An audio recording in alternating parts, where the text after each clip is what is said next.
Hello everyone, welcome to EdTalk. This is the day one of our India conference and I have with me Mr. Arun sreelalan. He is part of the NASSCOM core team product management and we have had a podcast with him earlier, so you might know him already.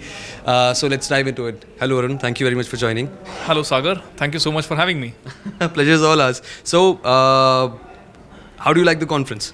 The conference is well designed and is going really well. So the initial panel discussion about internationalization of education, I think had spirited comments from the participants who also were speaking to each other and really networking over tea. So I think it's going really well.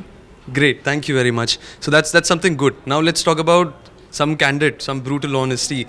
What do you think can be done to make this experience better? The experience itself, I think the execution is great.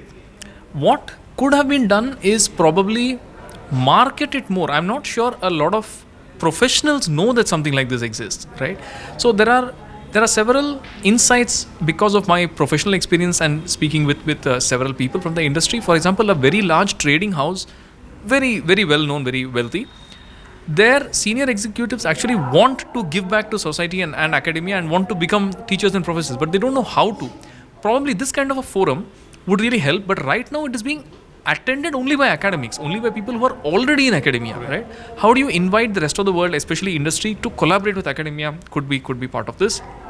The other, as I mentioned, probably not a lot of people knew that something like this was existed, or you would have had, I'm sure, a lot more footfalls than we see today. So those are some things that we could work upon. Well, that was very, very insightful. My team would really want to work on that.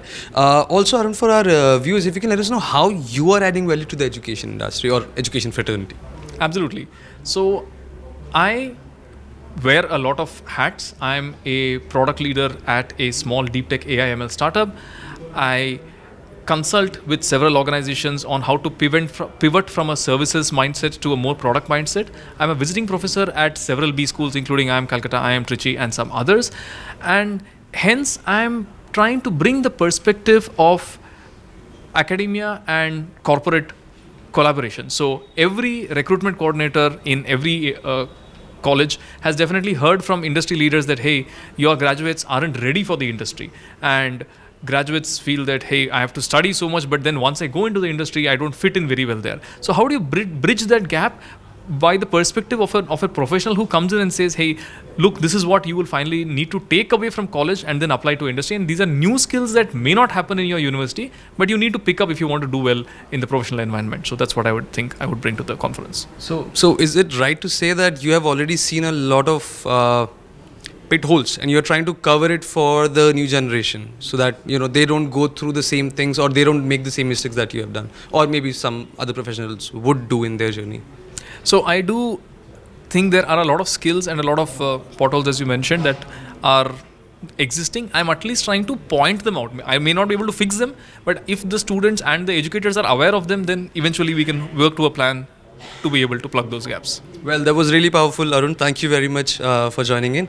Ladies and gentlemen, this was Mr. Arun sreelalan with us. Thank you.